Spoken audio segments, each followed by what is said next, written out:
Hello बच्चों, आज हम पढ़ेंगे chapter fibre to fabric. Fibre यानी रेशा, फैब्रिक यानी कपड़ा। तो इस पूरे वीडियो में हम वो कहानी सुनेंगे कि किस तरीके से रेशे से कपड़ा बनता है, यानी कि फाइबर से फैब्रिक कैसे तैयार किया जाता है।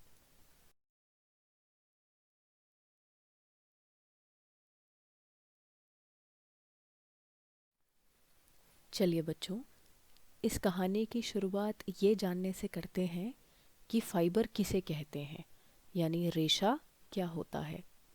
A very thin thread-like strand from which cloth is made is called fiber।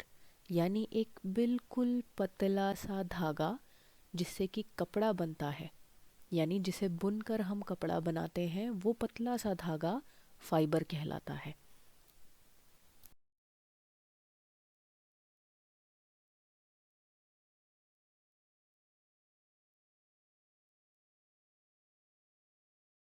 आइए बच्चों, अब हम फैब्रिक के बारे में जानेंगे कि फैब्रिक किसे कहते हैं। What is fabric? Fabric is cloth or other material produced by weaving together cotton, nylon, wool, silk, or other threads. Fabrics are used for making things such as clothes, curtains, and sheets. यानी कि fabric एक कपड़ा या कोई अलग material है जो कि कॉटन, नायलॉन, वूल यानी कि ऊन और सिल्क यानी कि रेशम, इन सबको वीव करके यानी इनको बुन करके बनाया जाता है। कोई और थ्रेड का भी हम इस्तेमाल कर सकते हैं कपड़े को बनाने के लिए, फैब्रिक को बनाने के लिए। फैब्रिक्स का इस्तेमाल किया जाता है वस्त्र यानी कि कपड़े, कर्टेन्स यानी कि पर्दे, शीट्स यानी कि चादरें बनाने के लिए।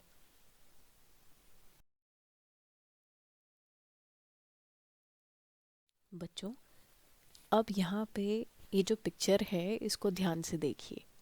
इसको देखने से आपके दिमाग में क्या आता है कि ये तो अलग अलग स्टेट्स के लोगों की का परिधान है। अलग अलग स्टेट्स के लोग कैसे कपड़े पहनते हैं ये इस पिक्चर में डॉल्स की मदद से दिखा रखा है। तो as we know we all wear clothes, they are are basic needs. हम सभी कपड़े पहनते हैं क्योंकि कपड़े पहनना हमारी बेसिक नीड्स हैं। At first clothes were introduced for protection against adverse climatic conditions, यानी कि शुरुआती दौर में कपड़ों को केवल एडवर्स कंडीशन से बॉडी को प्रोटेक्ट करने के लिए यूज़ किया जाता था। But soon clothes became an important part of our culture, personality, preferences। लेकिन जल्दी ही कपड़े जो हैं वो हमारे कल्चर, हमारी संस्कृति, हमारा व्यक्तित्व, हमारी पर्सनालिटी और हमारी प्रेफरेंसेस का एक इम्पॉर्टेंट पार्ट बन गया। दैट मीन्स कि हम लोगों में से कुछ जीन्स टॉप पहनना प्रेफर करते हैं, कुछ सूट्स पहनना प्रेफर करते हैं, कुछ साड़ीज़ पहनना प्रेफर करते हैं। ऐसे ही हमारा जैसा कल्चर होगा हम अपने कल्चर के अकॉर्डिंग भी अलग अलग कपड़े पहनते हैं, अपनी पर्सनालिटी के अकॉर्डिंग भी अलग अलग कपड़े पहनते हैं। तो हर किसी के लिए उनकी पर्सनल चॉइस हो गई है, ना सिर्फ केवल एक प्रोटेक्शन, शरीर को प्रोटेक्ट करने का एक तरीका।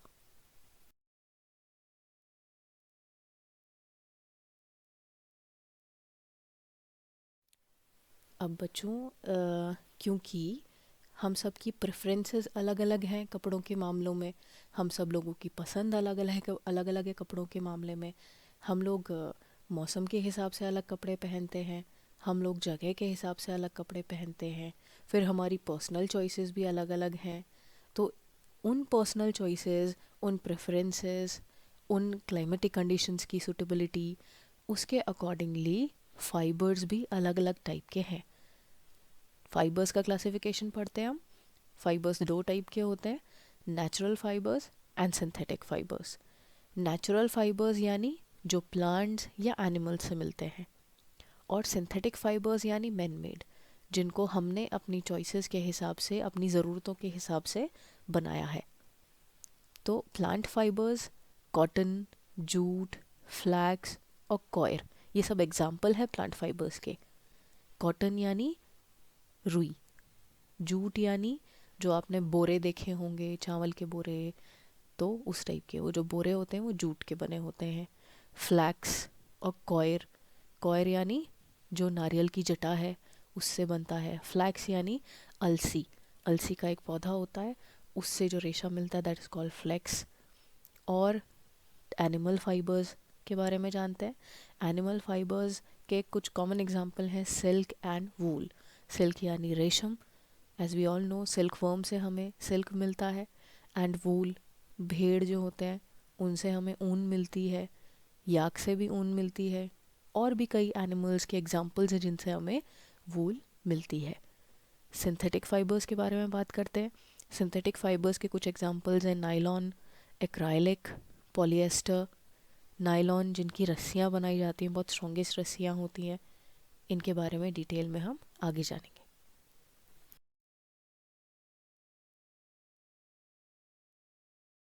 देखिए बच्चों, यहाँ पे पिक्चर्स के थ्रू अलग अलग नेचुरल फाइबर्स प्रेजेंट किए गए हैं।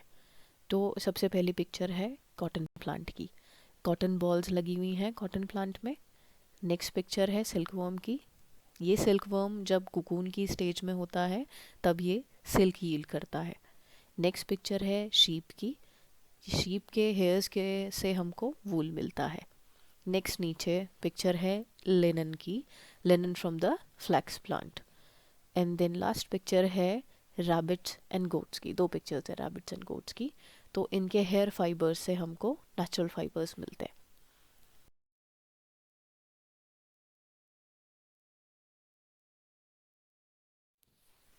देखिए बच्चों, इससे पहले जो हमने पिक्चर्स देखी वो कंबाइंड पिक्चर्स थी। दैट मीन्स नेचुरल फाइबर्स जो कुछ एनिमल से मिलते हैं और कुछ प्लांट से मिलते हैं। तो वहाँ पे एनिमल्स के एग्जांपल्स भी थे और प्लांट्स के एग्जांपल्स भी थे।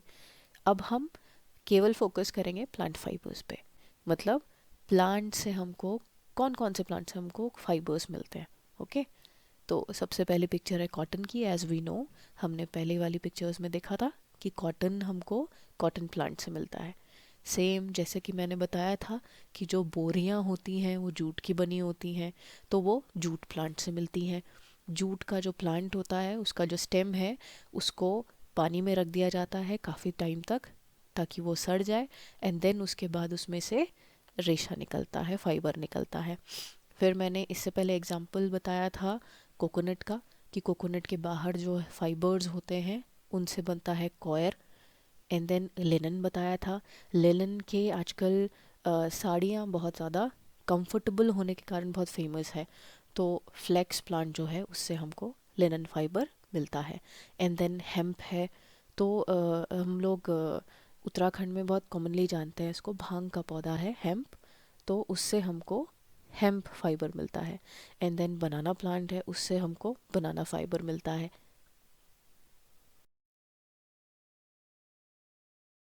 चलिए बच्चों, जैसे हमने पहले प्लांट फाइबर्स के बारे में जाना, अब हम एनिमल फाइबर्स के बारे में जानेंगे। यानी कौन कौन से एनिमल से हमको नेचुरल फाइबर मिलता है। तो जैसे यहाँ पिक्चर में दिखाया गया है, ठीक बीच में वूल लिखा हुआ है। दैट मीन्स हमको वूल कौन कौन से एनिमल से मिलती है। तो एग्जांपल्स देखिए, आपकी बुक में भी एग्जांपल्स मेंशन्ड है, तो आप इनको अच्छे से याद कर लीजिए जितने भी एनसीईआरटी पढ़ने वाले बच्चे हैं।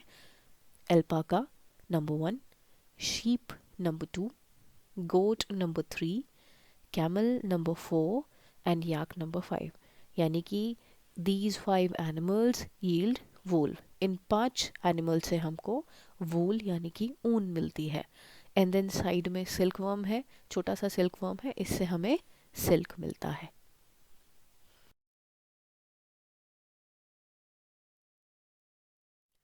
देखिए बच्चों, अभी हम फाइबर्स के बारे में पढ़ रहे थे कि किन किन एनिमल से और किन किन प्लांट से हमको फाइबर्स मिलते हैं। अब हम टाइप्स ऑफ फैब्रिक्स के बारे में पढ़ेंगे कि कौन कौन से टाइप के फैब्रिक्स, कौन कौन से टाइप के कपड़े होते हैं। तो नंबर 1 इज़ वुलन, ऊनी कपड़े। जैसे आजकल सर्दियों में ऊनी कपड़े पहने जाते हैं। सिल्क, शादी के पर्पस पे, या आपने अपनी मम्मियों की साड़ियाँ देखी होंगी सिल्क की बनी हुई, बहुत ही चमकदार कपड़ा होता है, चमकदार मुलायम फिसलने वाला कपड़ा। एंड देन जूट, आलू की बोरियाँ, चावल की बोरियाँ देखी होगी आपने, जूट की बनी हुई। कॉटन, आपके पापा की शर्ट या आपकी मम्मी का सूट कॉटन का बना हुआ होता है। सेम पॉलिएस्टर, पॉलिएस्टर के भी आपने कपड़े देखे होंगे। एंड देन नायलॉन, नायलॉन भी सिल्क जैसा होता है लेकिन ये नेचुरल नहीं होता, ये आर्टिफिशियल होता है। तो नीचे जो दो एग्जांपल्स हैं, पॉलिएस्टर और नायलॉन, ये दोनों ही आर्टिफिशियल फाइबर्स से बनते हैं। चलिए बच्चों, अब हम जानेंगे कि किस तरीके से कॉटन फैब्रिक में कन्वर्ट किया जाता है। तो कॉटन बोल यानी जिस फॉर्म में, जिस क्लम्प की फॉर्म में कॉटन प्लांट पे मौजूद होता है। तो कॉटन फ्लावर्स की हार्वेस्टिंग की जाती है सबसे पहले, फिर उस हार्वेस्टेड कॉटन बॉल को गिनिंग की जाती है। उसकी गिनिंग यानी उसमें से सीड्स सेपरेट किए जाते हैं। सीड्स और लेंट और बाकी कूड़ा जो भी वेस्ट मटेरियल है वो सब रुई में से हटाया जाता है, कॉटन में से हटाया जाता है और फिर बनाया जाता है। फिर मिलता है हमें फाइबर। तो जो फाइबर है, फिर फाइबर से यार्न बनाया जाता है। तो फाइबर से यार्न बनाने की प्रोसेस कहलाती है स्पिनिंग। यहाँ पे मैंने दो प्रोसेसेस के नाम लिए हैं। पहली प्रोसेस है गिनिंग, दूसरी प्रोसेस है स्पिनिंग। गिनिंग यानी कॉटन बॉल से फाइबर बनाना और स्पिनिंग यानी फाइबर से यार्न बनाना। यार्न मतलब धागा। और यार्न को निट करके या वीव करके फैब्रिक मिलता है और फिर हम फैब्रिक का यूज़ करके करके अलग अलग तरीके के क्लोथ्स बनाते हैं।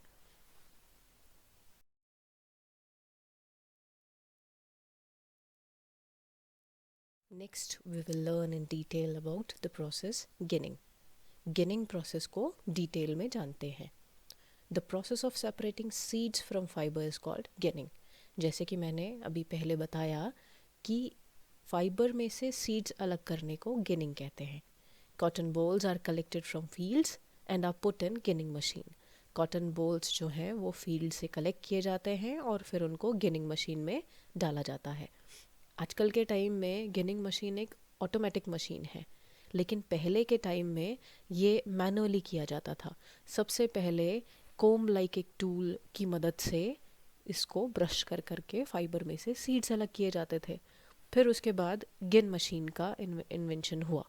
तो गिनिंग मशीन का जब इन्वेंशन हुआ तो वो मशीन जो थी शुरुआत में वो हैंड ड्रिवन थी, मतलब उसमें हाथ से चलाना पड़ता था उस मशीन को। तो उस टाइम पे मैनुअल ही होता था काम। हालांकि पहले हाथों से होता था, देन फिर उसके बाद मशीन पे काम करते थे। फिर धीरे धीरे करके जैसे जैसे आगे बढ़ते गए, नए रिसर्च, नए साइंटिफिक इनोवेशंस वगैरह हुए, तो गिनिंग मशीन भी ऑटोमेटिक हो गई। तो क्या क्या वेस्ट मटेरियल रहते हैं कॉटन में? लिंट होता है, सीड्स होता है और भी कई सारे वेस्ट मटेरियल्स होते हैं।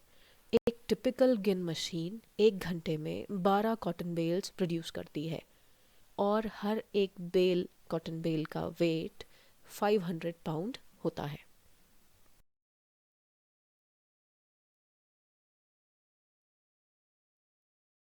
देखिए यहाँ बच्चों, पे यहाँ पे गिनिंग करने के अलग अलग अलग अलग मेथड्स मेथड्स दिखाए दिखाए गए गए हैं। हैं। Left side left manual side methods पे दिखाए गए हैं, जबकि राइट साइड पे गिनिंग की ऑटोमेटिक मशीन दिखाई गई है। तो देखिए, सबसे ऊपर एक आदमी दिखा रखा है जो कोम जैसा टूल यूज़ करके गिनिंग कर रहा है, यानी कि सीड सेपरेट कर रहा है कॉटन में से। देन नीचे उसके मैनुअल मशीन दिखाई गई है कि मैनुअल गिनिंग मशीन कैसे काम करती थी। तो उसमें आपको साइड्स में हैंडल दिख रहा होगा एक, वो हैंडल चलाते थे एंड देन कॉटन में से सीड सेपरेट होता था। फिर राइट साइड में ऑटोमेटिक गिनिंग मशीन दिखा रखी है। ये कितनी बड़ी मशीन है देखिए, और इस मशीन में सब कुछ ऑटोमेटिक होता है। यानी एक बार फीड कर दिया जाएगा उसमें कॉटन बॉल्स, तो उसके बाद हमको सीड्स अलग मिल जाएंगे एंड कॉटन अलग मिल जाएगा।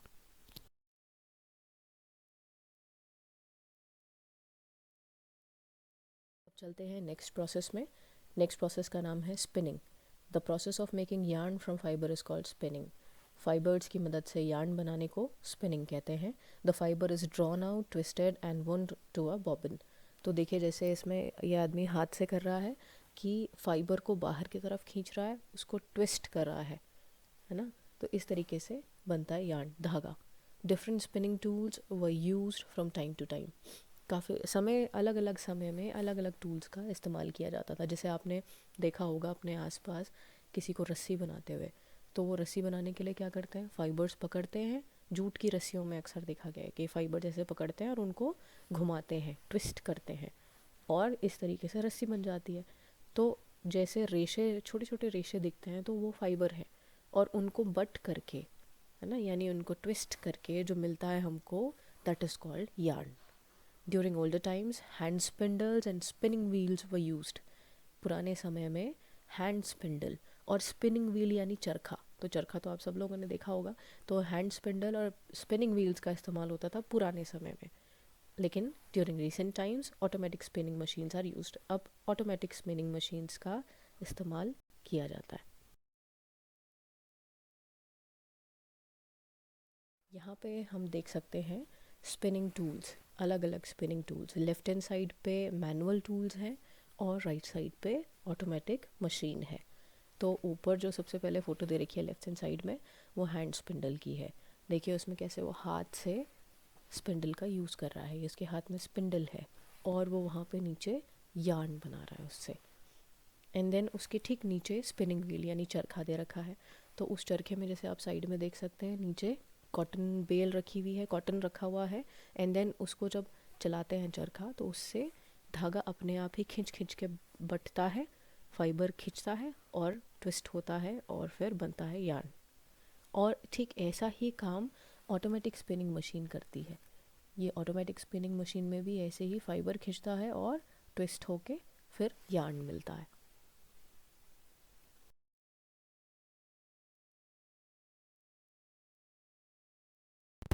बच्चों देखिए, ये सिल्कवॉर्म की लाइफ साइकिल है।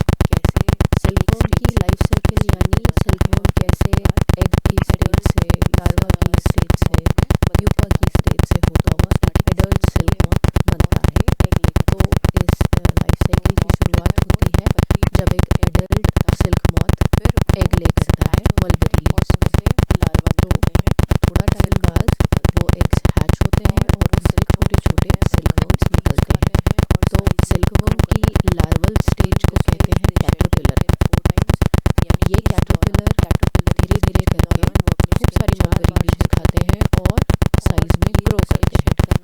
इस फेज के दौरान ये कैटरपिलर अपनी स्किन मल्टीपल टाइम्स शेड करते हैं और स्किन के ये शेड करने की प्रोसेस को कहते हैं मोल्टिंग। सिल्कवॉर्म फिर उसके बाद कोकून की स्टेज में चला जाता है। तो सिल्कवॉर्म को कोकून की स्टेज में जाने में यानी प्यूपल स्टेज में जाने में सबसे पहले ये क्या करता है, अपने सलाइवा से सिल्क थ्रेड से ट्रीट करता है और वो सिल्क थ्रेड्स इसके अराउंड स्पिन हो जाते हैं और एक कोकून बना देते हैं। तो कोकून बेसिकली एक गोल सा आउटर कवर है जिसके अंदर अपने आप को ये सिल्कवॉर्म बंद कर देगा और उसी के अंदर ये धीरे धीरे करके इसके जो भी चेंजेस इसके अंदर होंगे उन सब स्टेज में होंगे। तो अगली वाली पिक्चर में दिखा रखा है कि कोकून के अंदर कैसे करके एक सिल्कवॉर्म जो है वो डेवलपिंग स्टेज में है, डेवलपिंग मॉथ उसके अंदर है। तो कोकून के अंदर वाली स्टेज को प्यूपा कहते हैं, प्यूपल स्टेज कहते हैं, वो प्यूपा है। सिल्क फॉर्मर्स कोकून को कलेक्ट करते हैं और फिर उसके बाद कोकून से धीरे धीरे करके सिल्क फाइबर्स को निकालते हैं। तो कोकून से सिल्क फाइबर्स को निकालने की प्रोसेस कहलाती है साइकिल है, यानी कि सिल्क फाइबर्स को फिर स्पिनिंग की जाती है और जब उनसे बनाए जाते हैं silk threads, adult silk moth में चेंज हो जाता है। तो इसकी फर्स्ट स्टेज है जिसमें जो एक एडल्ट सिल्क मॉथ है वो एग ले करता है। तो एडल्ट सिल्क मॉथ पत्ती के ऊपर जाके, मलबरी की लीव्स के ऊपर जाके एग ले करता है। फिर कुछ समय बाद उन एग्स से सिल्क वर्म्स निकलते हैं, एग्स की हैचिंग होती है और छोटे छोटे सिल्क वर्म्स यानी लार्वे, जिनको हम कैटरपिलर के नाम से भी जानते हैं, वो निकलते हैं। तो कैटरपिलर